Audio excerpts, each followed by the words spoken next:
5-6 prochaines minutes. Voilà. Bonjour Rose, merci d'être avec nous. Bonjour. Bonjour Rose. Donc vous êtes en couple depuis 25 ans déjà. C'est ça, et oui déjà. Oui, mais c'est bien, on a quand même eu depuis le début des couples qui tiennent, malgré tout. Oui, même très longtemps. Oui. Moi, je me souviens de cette moyenne de couple, Philippe Bruneau, que vous devez connaître forcément, pendant combien d'années en moyenne un couple tient et va bien. Et c'est à peu près 15 ans. On a toujours, on dit il y a des sortes de tranches. Dans les grandes villes aujourd'hui, une grande ville comme Paris, c'est autour de 10-15 ans. Donc déjà, vous avez dépassé le score, Rose. Bravo. J'en suis ravie. Et c'est donc bien parti pour vous. Vous n'habitez peut-être pas dans une très très grande ville, si ? Non, j'habite du côté de Chalon-sur-Saône, donc effectivement, petite ville.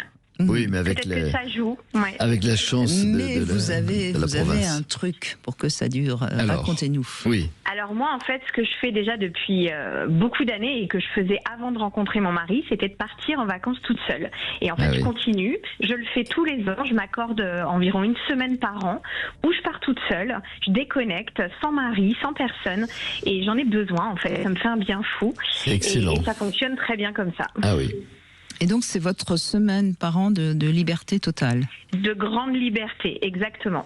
Et qui est bien comprise, qui est acceptée, qui est... Complètement. Ah oui, tout à fait. On fonctionne comme ça depuis le départ. Oui. Et ça fait que ça fonctionne bien, donc pourquoi changer? Donc voilà, ça me fait du bien, il le sait et il l'accepte. Voilà. Lui-même a une semaine annuelle? Non, des temps dans la semaine qui prend pour lui, mais jamais une semaine complète. Bon, en tout cas, la semaine où vous partez, il se retrouve seul. C'est ça, mais ça lui fait peut-être du bien aussi. Sûrement, en tout cas, il est... Et alors, ce qui est certainement intéressant et important à dire, c'est que vous l'avez imposé dès le début, je suppose.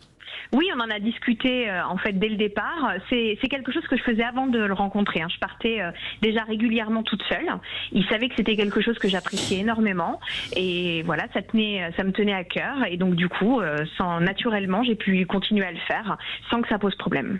Et alors cette semaine dont vous avez besoin pour partir seule, c'est quoi? C'est une sorte de pèlerinage avec vous-même Oui, c'est une semaine où je change de région, je fais des activités que j'ai pas l'occasion de faire le reste de l'année. Je me retrouve en fait, tout simplement. Je fais ce que j'ai envie de faire au moment où j'ai envie de le faire. Et voilà, et c'est ça dont j'ai besoin. Une semaine de liberté, c'est la... Exactement. Vous savez, la chambre à soi que demandait Virginia Woolf, eh bien, la chambre peut être une semaine. C'est exactement ça, oui.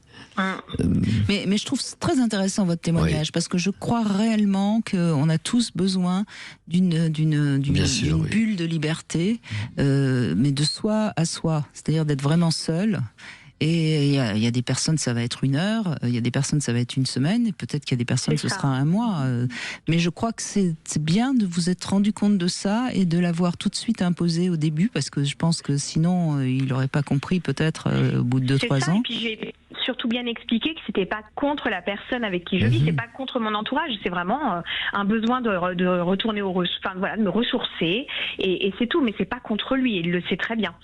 C'est pas que j'ai besoin de prendre du recul ou quoi, pas du tout. J'ai juste besoin de me recentrer sur moi 1 semaine. Mais c'est aussi parce que vous êtes avec quelqu'un avec qui vous pouvez le dire et qui comprend cela. C'est d'autant plus important, je crois, que pour l'époque d'aujourd'hui. Cette chose-là, il y a 30 ou 40 ans, aurait été très mal comprise. Je le vois, il y avait l'idée dans les couples souvent qu'il fallait tout faire ensemble, il y avait beaucoup plus, sans que le couple soit fusionnel d'ailleurs, il y avait des choses plus ou moins acceptées, mais aujourd'hui il y a besoin, alors j'aime pas dire le terme de liberté, c'est à la fois vrai, et c'est pour ça que le vrai terme de Virginia Woolf, là, une chambre à soi, c'est-à-dire qu'un moment à soi, une semaine à soi, c'est essentiel même pour la respiration de chacun. Et lui, comme vous le disiez, il va prendre peut-être un soir dans la semaine, il va prendre ce qui lui est nécessaire. Il faut qu'on ait des espaces à soi. C'est ça qui va permettre au couple de respirer. Sinon, il va y avoir un étouffement.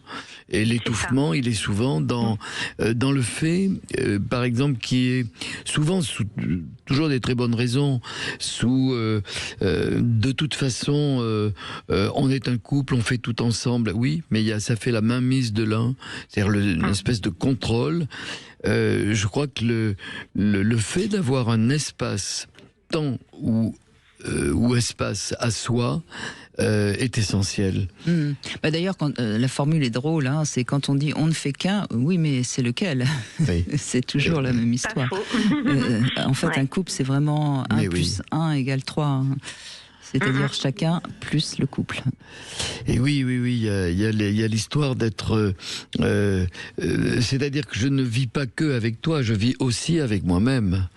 Hein, et ça, c'est très compliqué, parce que certains, il se peut très bien, alors non pas avec votre compagnon, qui le comprend tout à fait, mais ça peut être quelqu'un d'autre qui ne vit pas avec lui-même, et qui va se sentir dépossédé ou se sentir abandonné pendant cette semaine, parce que en fait il y a des gens qui se mettent avec l'autre parce qu'ils n'ont pas d'espace avec eux-mêmes. Mais ce qu'on remarque quand même dans tous les témoignages qu'on a eu depuis 14 heures, c'est qu'on a quand même des gens qui sont suffisamment matures et qui ne sont pas dans cette peur et donc ce besoin de posséder un peu l'autre. Et c'est un peu ce qui est intéressant dans cet ouvrage, hein, Aimer sans posséder, de Sabine Valens. Si on est adulte, eh ben on sait que l'autre ne peut pas nous appartenir, qu'il a ses besoins justement d'espace à soi, comme vous, Rose. Et merci de ce témoignage, parce que ça montre bien qu'il ne faut peut-être pas transiger sur ces besoins essentiels d'oxygène. Oui, moi je crois que c'est même un conseil presque à toutes les auditrices. Alors, parce que souvent, un homme, quelquefois, se le permet. Et il y a beaucoup de femmes qui ne l'osent pas. C'est pour ça que le terme de Virginia Woolf, c'est pas pour rien que c'était une femme il y a un siècle. Hein, mais je crois que dans chaque couple, il faut pouvoir avoir des espaces à soi. Qui ne sont pas menaçants pour l'autre, hein, ça n'a rien à voir avec la tromperie, avec... Oui, le fameux petit jardin secret à la fois jardin secret, c'est-à-dire tout ne doit pas être...